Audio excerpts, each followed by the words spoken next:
people, dogs, ducks, chickens. I guess chickens. Well, I guess the ducks are the quack people. July 25th, SmackDown will be in Cleveland. But this is Let Me Book Your Territory. We are back. This is episode 186.5. That's half. That's right in the half there. Because we gave y'all 2 hours of WrestleMania. We're going to give you a quick, 45-hour on NXT because they stood, they delivered, full pause there. And boy, was it a show. Part of E-Ray Mania weekend, part of WrestleMania weekend. Man, I wish like they put out the roast too, so we could do a recap on that. Because I I would heard the love to jokes on recap the there. roast. It's I need to crazy. recap the roast. Crazy. You guys know me by now. It's your boy Detroit Dub. Pistons, playoff energy. Don't worry. Pistons in 6. It's all good. And joining me is a guy who is so upset with his football team for what they did last night. I am talking about the man with so much money in all of podcasting. He got the Patagonia hat. Them things ain't cheap. BA. What's up, buddy? Dub, what's good, brother? I'm honestly not that mad about what the Browns did. It all depends on what they do in the second round. But it's IBADBIC, aka Black IRS, aka the beef of the Mub East. BA Bigelow in the building, live streaming from my brother's room here, because this is what we do. I can pack up this pod equipment and pod from anywhere. So watch your goddamn mouths out there. God damn it. That's all I got to say. That's funny. BA, I will say, like, when I got the alert that the Browns had traded their pick, I almost called you, check on you. I was like, oh, man. But as you know, with my Pistons, I was going through it myself. I was like, I got to check on my guy, but I'm kind of going through it right now. Yes. Crazy. It was interesting. It was just kind of like they're doing the smart thing. They're thinking they're smarter than everybody else. So it is what it is. Sometimes They hope in trouble. And I'm wondering. There's people trying to say their jobs right now, so they probably thought they're gonna try to rebuild this. They got a couple years bought by Jimmy Haslam going after Deshaun Watson. So it is what it is, man. Yeah, well, it's Browns land. We used to this. We'll see. And I think we've pissed off E-Ray enough with all this football talk. Let's get into it. Stand and deliver. It was brunch and graps at E-Ray Mania. We had, what do we have? 6-match card. 8-match card, actually, including the pre-show match. That's unheard of for WWE these days. For sure. So I'm trying to think, did we get any title change? I don't think we got any. Oh, we did get one title change on this card. Two actually, back to back. How could I forget? Yes. How could I forget? So Hank and Tank, they finally did the thing, and they took the belts off of the team we thought was unbeatable at this point, Fraxium, the name we coined on this pod. How'd you feel about that title change? I fucking loved it, honestly. Hank and Tank, man, I love them dudes. You know, fat guys rock, and that's what we got to do. We got to stick together. Fat nigga season is every season. Yes, fat nigga season, all that stuff. So, Hank and Tank, but they kept up with Axiom and Fraxium that whole match. I thought that there were some spots where I thought like, oh, this can go left. Like when he had missed them completely. I think it was Hank jumping out on the table.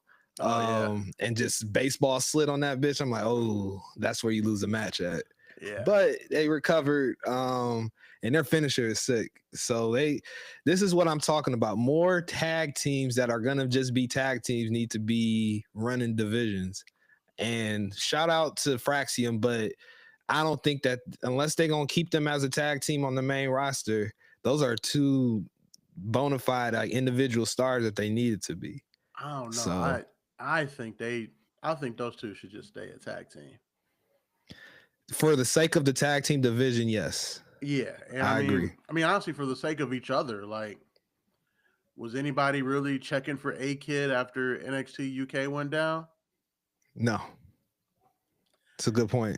I mean, Frazier's cool, but I feel like he's a guy that could get lost in the mid-card shuffle, like when you look at how strong the entire roster is right now. But as a tag team, boy. Yeah, I see the Water. vision, Dub. I get what you're saying. Yeah, I know that those guys came in as single stars, but to your point, nobody was calling for these dudes when they was doing that shit. So I get it. You find your role. And yeah, Know your Hank and role. Tank, yeah, neither one of those guys are looking for single success. Oh hell no! That's a tag team. That's the Nasty Boys 2.0 or some shit. They found their niche, and like they were like, "Yep, this is it. This is it, guys." Right. You know, Right. sometimes you tag teams come in together, and then sometimes they're just formed, and you're like, "Well, this is our thing now." Yep. That's their thing. That is their thing. And they look good. I know everybody on this podcast did not enjoy Hank and Tank winning. I'll let him defend himself when he comes on, but I don't know how you could not like that. Yeah, I mean tag team the wrestling build to fan. it was so great of them like going to other tag teams and trying to see what was your thing, and then at some point it was the Profits to say, "No, y'all just got to be you," and then they were like, "Yeah, we got to be us," and then I mean it was a great build in my opinion too, especially like Fraxium just going through the gauntlet of just beating top tier tag teams. They beat the Rascals, they beat the they lost to the Hardys. But again, they did lose to the Hardys, but their tag team belts were on the line. Yeah, but again, like you watched that match against the Hardys, and you were like, y'all still probably the best tag team in WWE. But True. That's the Hardys, even though sometimes Jeff don't be looking like he can walk. But that's I mean, you know how they say you got like a bump energy bar as far as like how many bumps you can take. Where's Jeff Hardy's bump bar at right now? Jeff Hardy's bump bar has been in danger for like, I don't know, 5 years now. Like, I don't know how that man's still taking bumps, man. He like Seth Rollins was in the danger zone, and then he went full Streets of Rage and just picked up the little bag of money to replenish his health bar. Grab the turkey off the ground. Yeah, get the full bar. Randy's bar is like in the yellow, which is why. I mean, I've heard people say that, like, Randy does not take pins because he can't like lay on his back that much. So his bar is right in the yellow. So this pinfall he takes to Cena is probably going to be one of the last pinfalls he takes before he walks away. I could see that. Yeah, there's a lot of yellow at the top of the card. Yeah. I know it's not for this show, but I really wonder if they're gonna let Orton go over or not. But we'll talk about that next week. That's next week's pod. I have a bet with a coworker at work that they will not. They gonna let Cena hold on to that boy still? I don't see Cena dropping it until December, honestly. December. So he gonna have that title this whole goddamn year. Yeah. That's crazy. Yeah, because I mean, honestly, I guess we got no choice but to like it because he's here to ruin wrestling, right? That's what he said. You figure like you give him the Orton match, you give him the Punk match. I think Cody is just about to take the summer off, and then when the fall comes back around and John's like, you have no one left for me. I'm just gonna take this title and go home in December after my last few dates. And Cody comes back and is like, "No, I'm taking this from you." That's how I see that going. But that's main roster shit. This is NXT. Sol Ruka's our new North American Women's Champion. Again, the North American title is the title for the niggas. Facts. Shout out to Sol Ruka. And if y'all didn't know, because I get it, how could you know if you didn't know? Sol Ruka is half black. Yes, people. I didn't know until Black History Month when they put up all the wrestlers that are of some sort of blackness, and then everybody was like, "Wait a minute."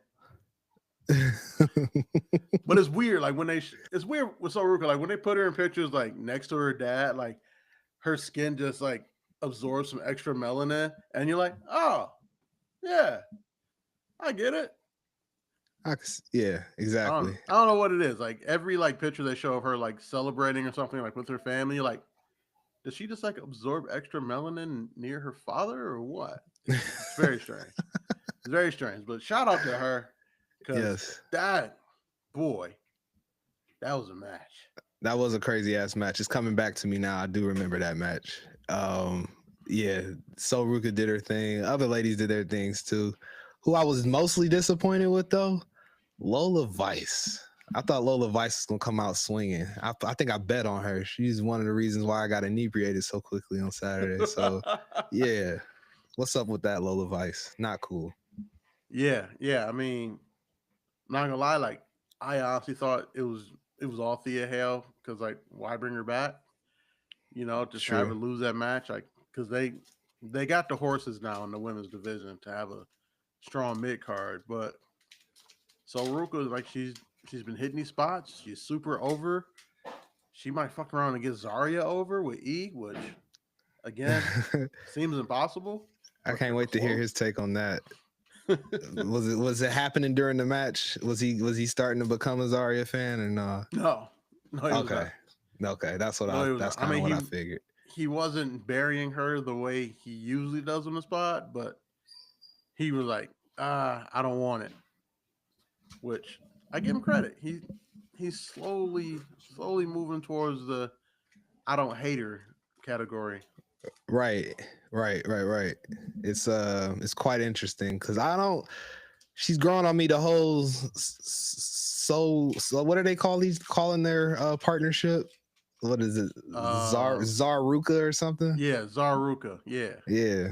So I wasn't a fan of Zarya until this whole little thing with her and Soruka doing like everyday things out in public with her face paint on. It's hilarious. So yeah. That is like legitimately hilarious. I mean, it's amazing what a little bit of personality will do for people.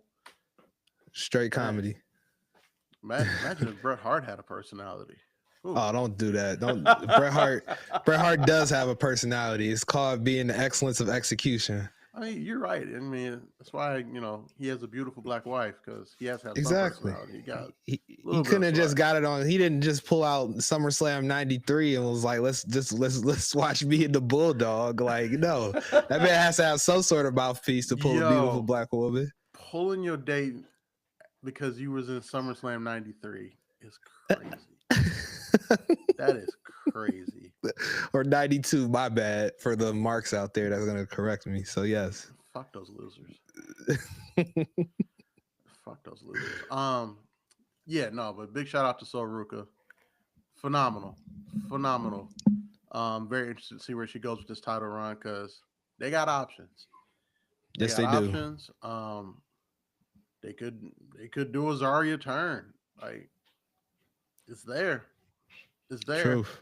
She came in as the raw. Now she has the option to really just beat down her partner and take that belt. Right. But more women business. Jaida Parker.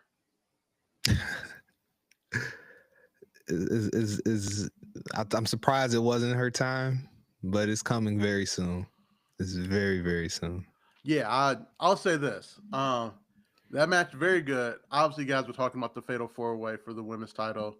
Stephanie Vaquer, Julia, Jaida, and Jordan Grace. Stephanie Vaquer went over in that match, but in my opinion, Jaida Parker won herself a future title with that match. Correct. Yes, she proved that she belongs. In my opinion, that's what stood out to me is just how much she showed that she can hang with these chicks now because she was in the ring with legit workers. We're talking top of the top here. Yeah, and she held her own. So I was honestly, that was the most impressive thing of the match was Jaida Parker. In all honesty, was how she hung with those chicks. So and then you remember that she can talk better than all three of them combined. Facts. You're like, she's got the hard part down. Yeah, like if we need somebody to really carry this division, Jaida Parker's her. Right.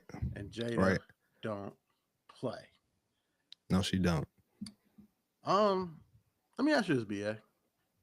Before this match and on the NXT after, on the Monday Night Raw after, were you aware that Julia was a full heel now? No idea. It didn't come out through her AI generated promo from a couple weeks ago. So I thought it was just me. No, that was news to me. I thought, and that Raw was just so insane. There was so much happening. I just was like, oh, I guess she just wanted to get her shit off. I guess why not, right? It's Raw So after much stuff Mania. happened on that Raw. It felt like a fever dream. Too So, much like, stuff, if man. they would have just showed up on Tuesday and was like, "Yeah, Julia's a babyface," I'm like, "Oh, I just must have dreamt that other stuff." I don't know. Yeah, I don't know. It feel that way for sure. Yeah, and I think it didn't help either that the crowd is like the crowd that's going to be at the Raw after Mania isn't as familiar with Julia too, and they're exhausted. Because there's some reports out saying that like next year they're probably going to do NXT back in Orlando, like tape it before. Mm. Because that crowd Tuesday night was god awful. Yeah, And they I were. chalk it up to them being tired. I was about to say, you got that's your fourth day of straight wrestling. Like, yeah, I can't blame them for that because Vegas usually has a good crowd. They've been to Vegas before, Yeah. so yeah, that was very interesting to me too. Your fourth That day crowd was straight whack. in that desert heat. Niggas is tired, B. True. Like, think about how tired me and you were trying to catch our flight back on Monday. Can you Right. imagine having like to actually go, do something and like be outside and be amongst other humans that, weren't your children and your girl? No, couldn't imagine it. Sounds That had awful. to, right. That had to be a lot. When you break it sound like that, that's a lot. Like, and you figure the people who really went through it, they got out of Mania at like midnight. They're spent after that. And then, Monday Night Raw went the full 3 hours, exhausted again. And, I got another show. Jesus Christ. It's too much, man. Too much graps, I guess. I guess you can't be grapped out. And then, it's Vegas. So if you want to go somewhere and not spend buku amounts of money, you got to travel a little bit. Yep. And again, that Vegas sun is just cooking you, Right. literally. Yeah. It's tough. That's Yeah. tough. And when you think about it, so they got to do themselves some favors and, like you said, film that shit before they leave for New Orleans next year. So yeah. New Orleans is worse because it's so humid. Truth. Yeah. It's gonna be interesting.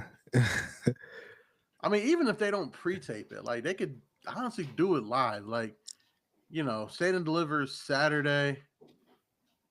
And then back in the normal spot on Tuesday. Yeah. Send the NXT people. I mean, obviously let the NXT people stay there to, watch Mania. Get them on the second flight Monday morning back to Orlando. Get the day off. TV's tomorrow. Right. Like easily done. That would be very easy because this crowd, boy, struggling. They was in a full struggle. I mean, I get it. I was in a full struggle all week at work too. Right. But you know who ain't struggling? Who that? The Ruler. Nah, he ain't struggling at all. I thought that he would he would have been more challenged in this match, but you can't. I honestly wonder who's gonna beat this man when he gets sent up to the main roster in the sky, because I don't know how they can make it believable. At this point, it wouldn't shock me if he just relinquishes that belt when they're ready for him to get called up. I think they got to do that because of how strong that man is booked. Like, it's crazy. It's insane.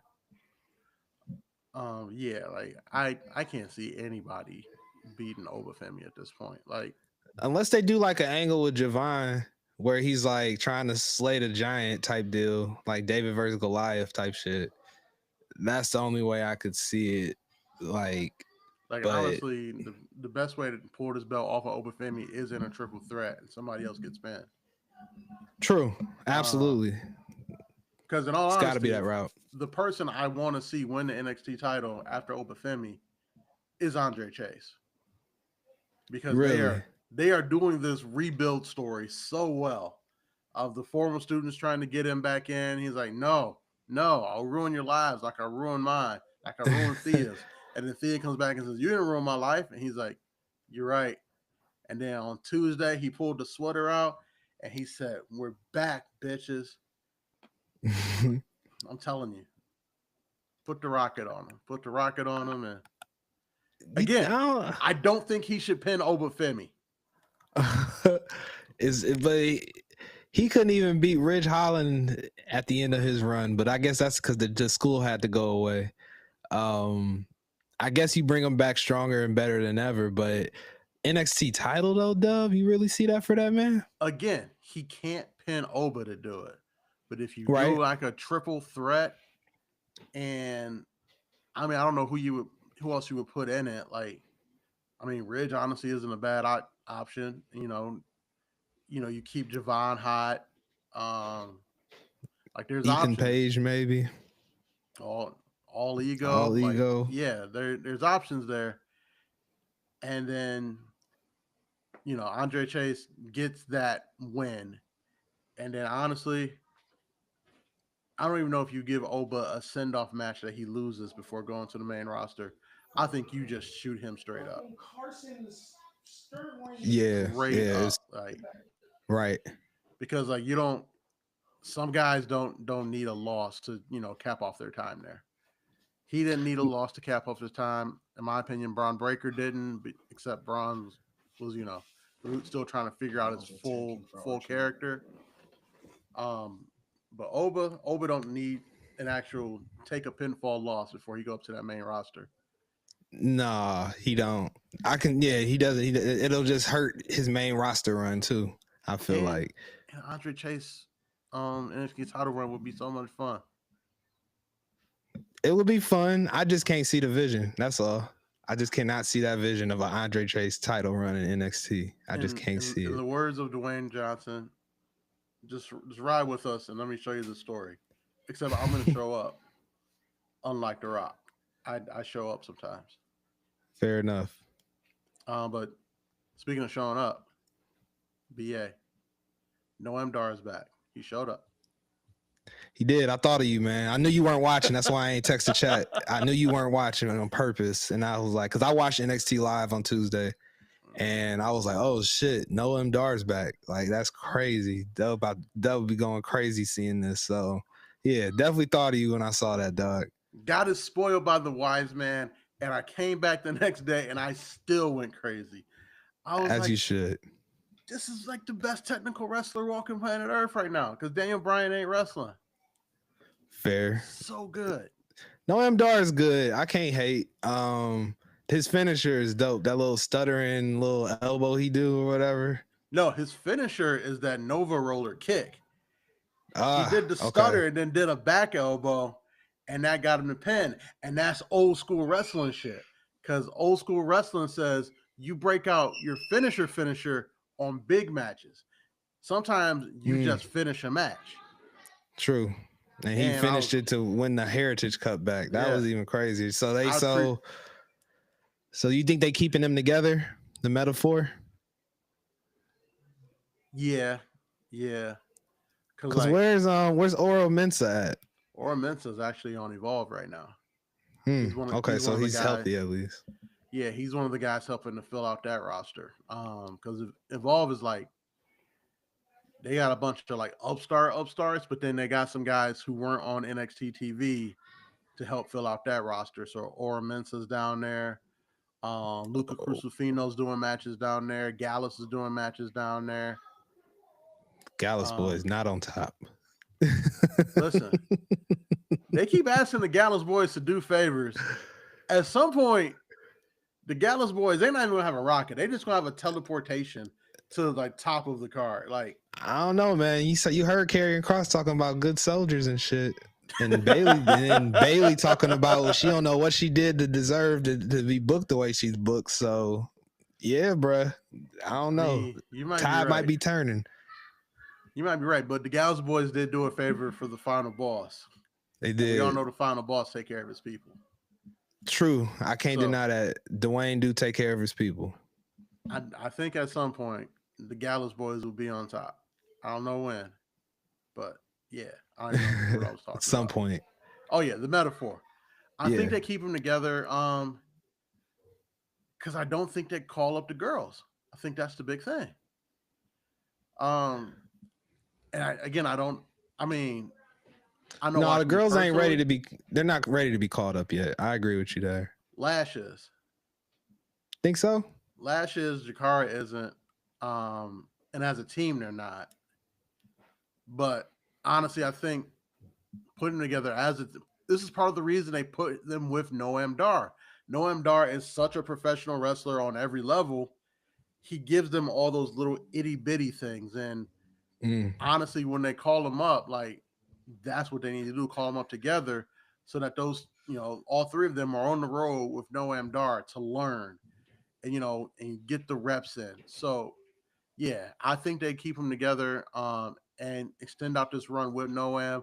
Honestly, with Noam Dar having their Heritage Cup back, they might pull Ora Mensa back up from Evolve because like that was the big thing. Like you don't need Ora Mensa to be like the manager of this women's tag team. I But then see. at that point, you don't have anything else for them to do. So they just like, hey, go work some matches down there with the young people. Speaking of Evolve, swipe right. Is That that the tag name team. of a tag team? Yes. Oh, that sounds pretty. Sounds like something I need to see online. I will It's good. definitely Google that when this is a wrap.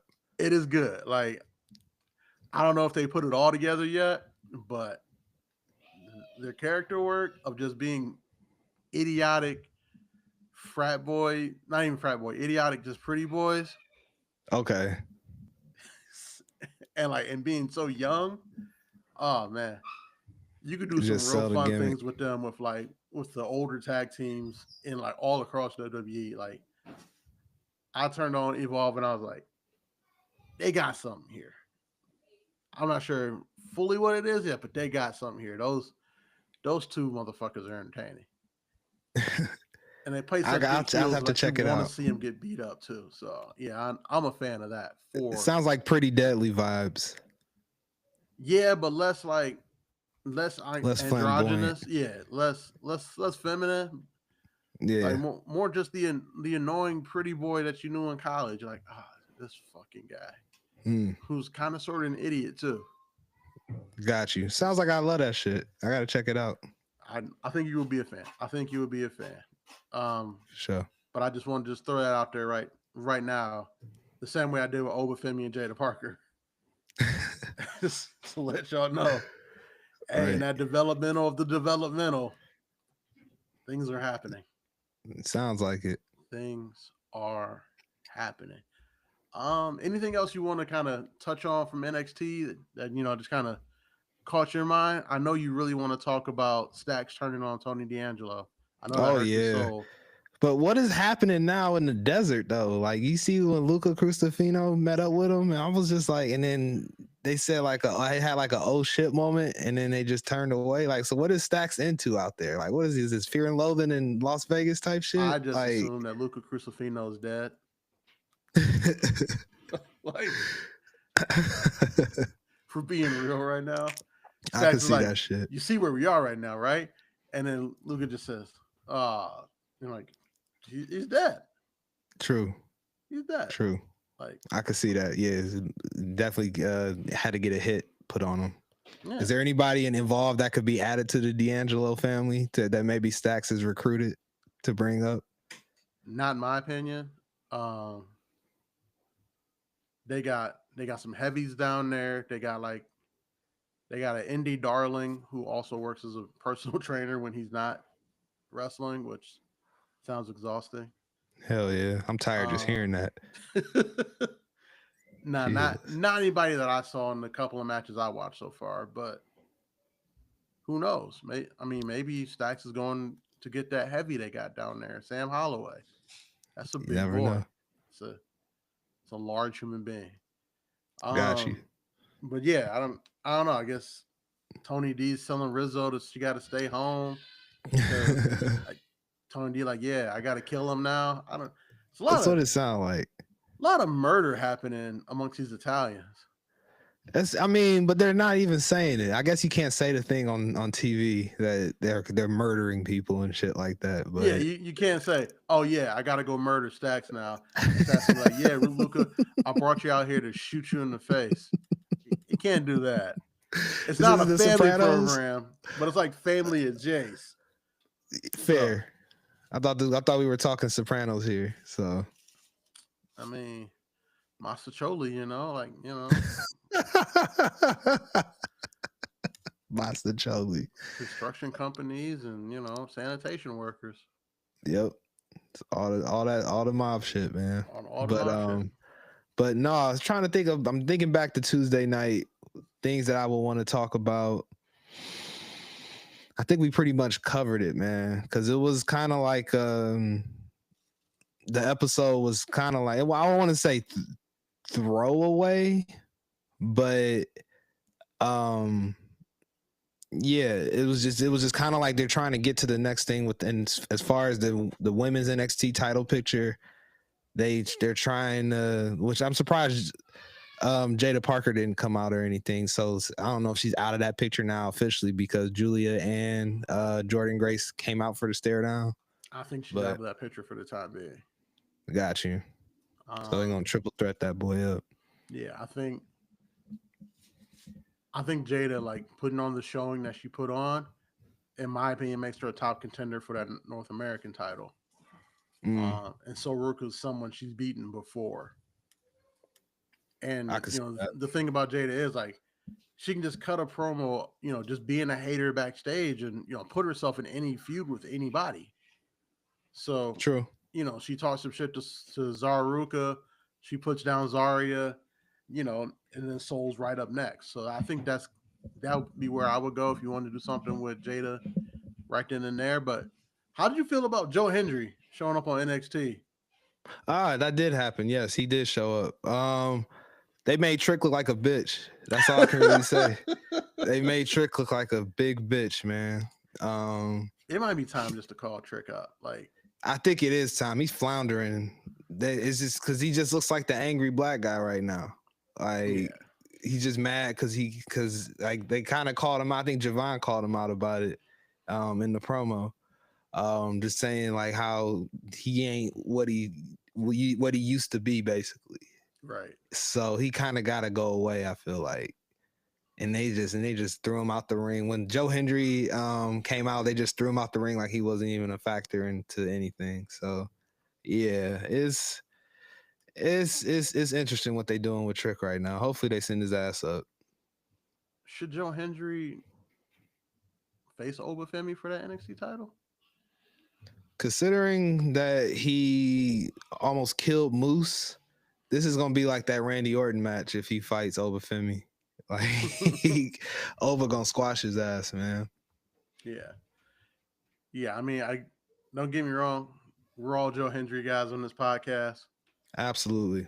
But love Joe Hendry. I don't think this is like the move to make, because now your TNA champion is going to suffer 2 losses on WWE television.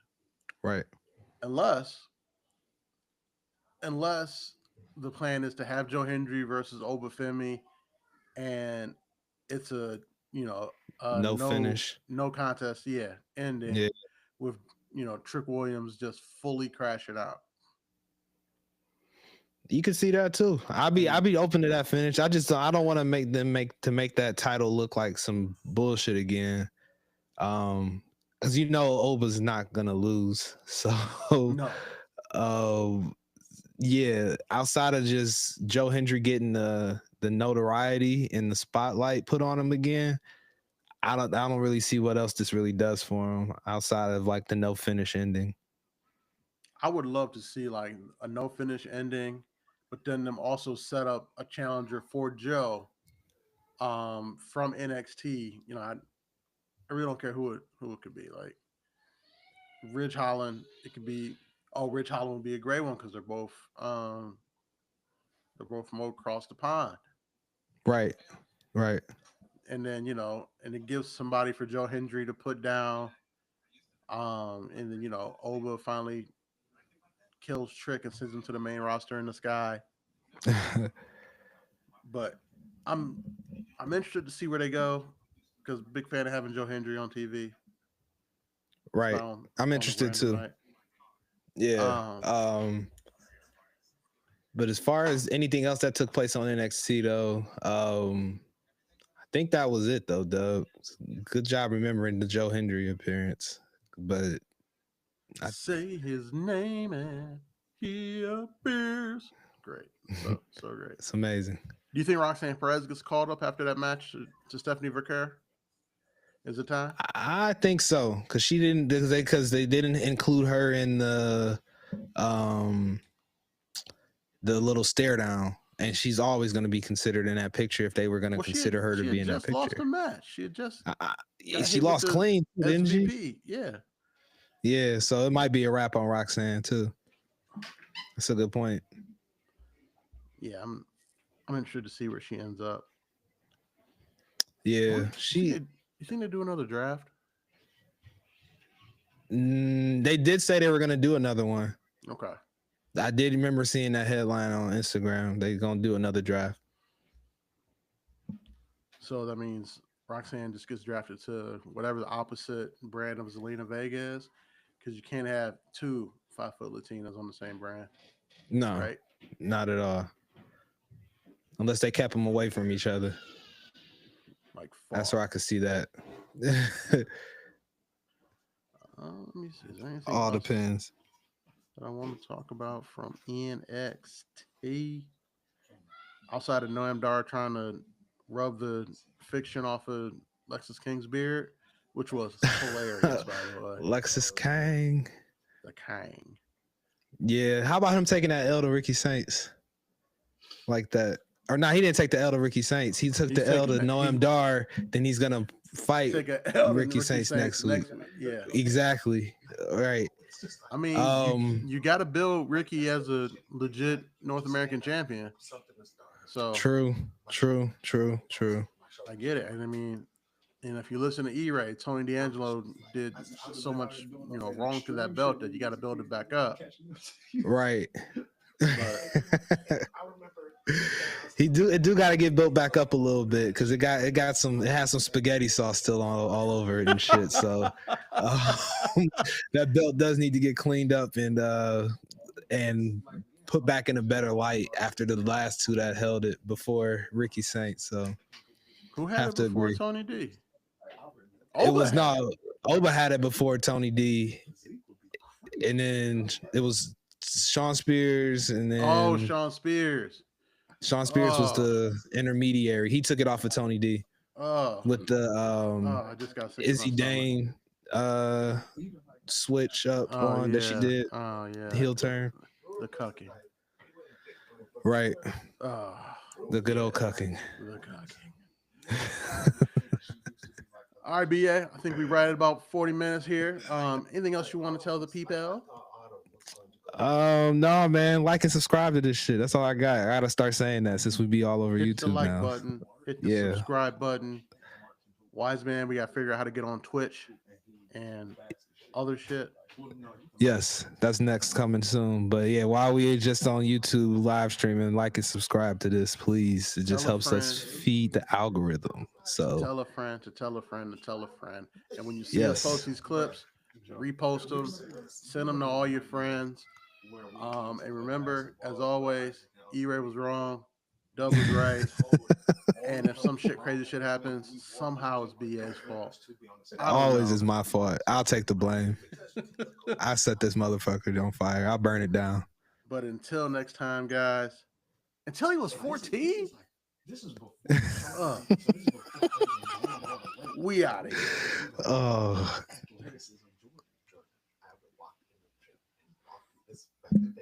All right. You texting the wise man? Yep. All right. That's quick 40 minutes. I'll take it. Yeah, that was in and out. Yeah, I mean, and we definitely could have just hit all of that on Wednesday and made it 3 hours, but nice little 40 minutes. Yeah, I like the aspect of a special episode though. Yeah, because I didn't feel like we left anything out of NXT.